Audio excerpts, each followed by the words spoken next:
Hey Brian, thank you for taking the time to talk to me and Metal Temple today. Of course. Um, so just in regards to your new album, Abysmal, you're about to release it soon, and I want to know, are you more excited or nervous? Excited. I rarely get nervous about things that have to do with music. Yeah. Um, and since you've kind of announced the news that you're making a new album, how have the fans reacted to it?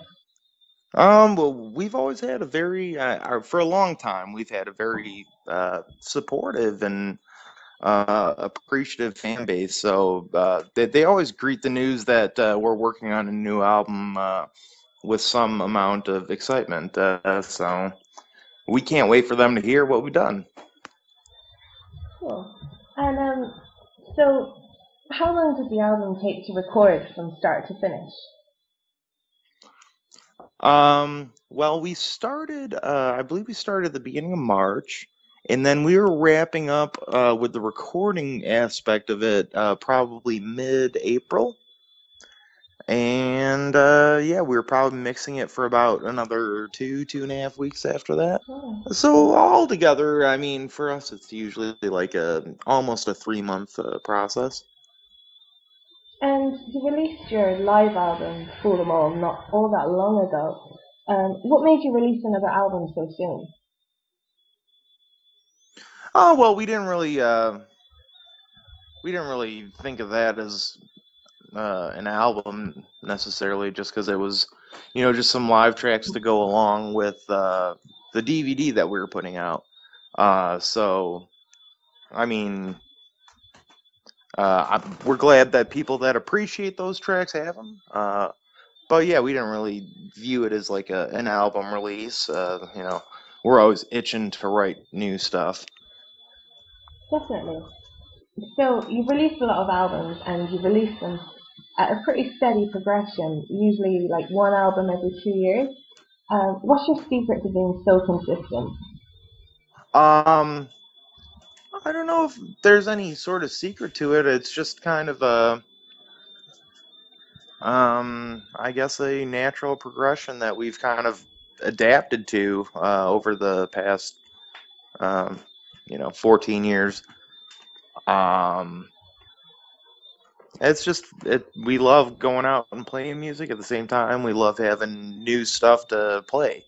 So, making a new album is kind of a natural byproduct of us just wanting to play music. What makes this album different to every other album that you've released? Well, it's the first time we've had Mark Lewis mix the album by himself. Uh, he's done, he's co-mixed a record before for us, but we thought it'd be really cool for us to, kind of communicate back and forth with him and see, what his take ends up having the sound come out as.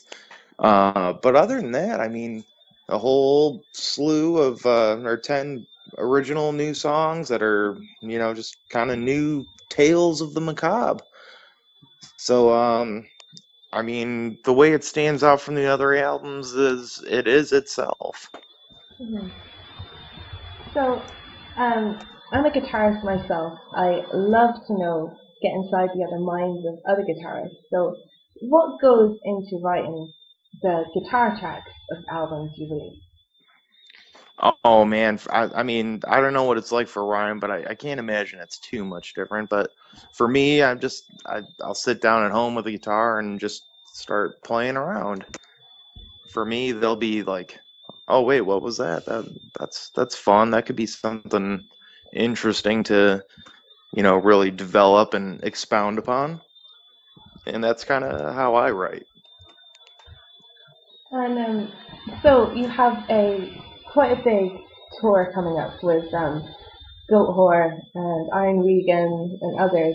How did this bill come about? Because it's a very good bill.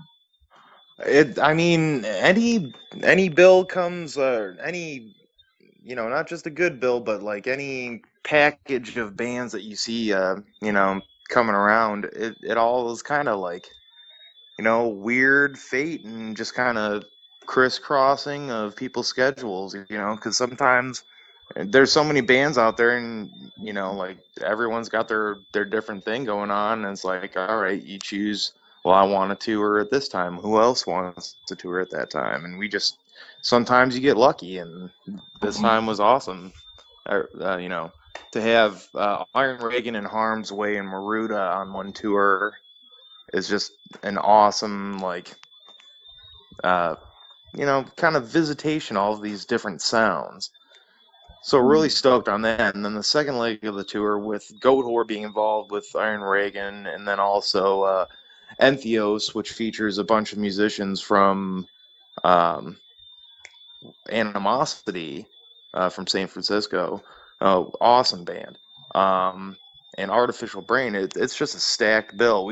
We're so stoked to be going out with these bands.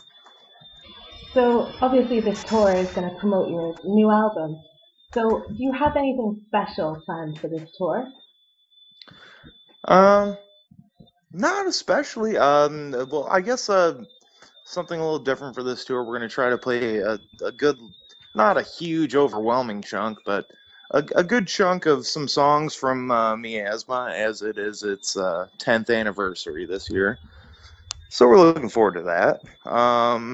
And as well as playing, a good chunk of songs from the new album. So, I mean, we don't usually, have any sort of light show or magical things happening. We just get up there and jam it. hmm So you've been in the scene now for quite a long time, and you haven't drastically changed your sound at all. How did you manage it when so many other bands just changed? I don't know. Sometimes, and especially when it's bands that you look up to that totally kind of make uh, you know, a U-turn into, or not necessarily a U-turn, but a turn that you didn't think was going to happen, and it kind of, you wish, oh, I wish they kind of sounded like that again. And kind of every time that sort of thing happens, it makes us focus on, what we really like about what we do, and not really stray from our path, but incorporate little things here and there that add to the overall sound. hmm And so, who do you think lately this album you drew your influences on the most? I mean, life in general, man. There's music around all the time, and I don't listen to any one genre per se. It's just um, for me, and I know the other guys, like influence is a little more of a subconscious thing as far as how it comes to the Black Dahlia sound. Mhm. Um, but no, there was nothing that I had been, like glued to for the past 3 years. Like, oh, this is the most amazing music ever. Um, just try to take little bits of everything from life. And so, when you started out, did you think that Black Dahlia Murder would gain as much of a cult following as you do now? Absolutely not. I mean, it was just something to, we were really interested at that time in melodic death metal bands, and thought the sound was cool, and thought, hey, man, it would be super fun if we could play it, and find some other dudes that we can play it with. And yeah, I mean, that's how that all came about. Finally, what can fans expect in the future after the album's release and the tour is finished? Do you have any plans? After the album's release and the tour's finished, I mean, we're looking to come to the European continent early in 2016. Mhm. Um, Nothing's etched in stone yet, but we know we'll be there early. And we're just going to try to play everywhere and anywhere we can for the next little while, and, push these new sounds we've created. So that's all I have for you today. Thank you again for talking to me. No, thank you for your time, and I apologize for not being logged on to Skype properly before. It's all good. It's all good. All right, well, have a wonderful remainder of your day. Thank you and enjoy the rest of your day. Thank you. Thank you. Goodbye. Bye.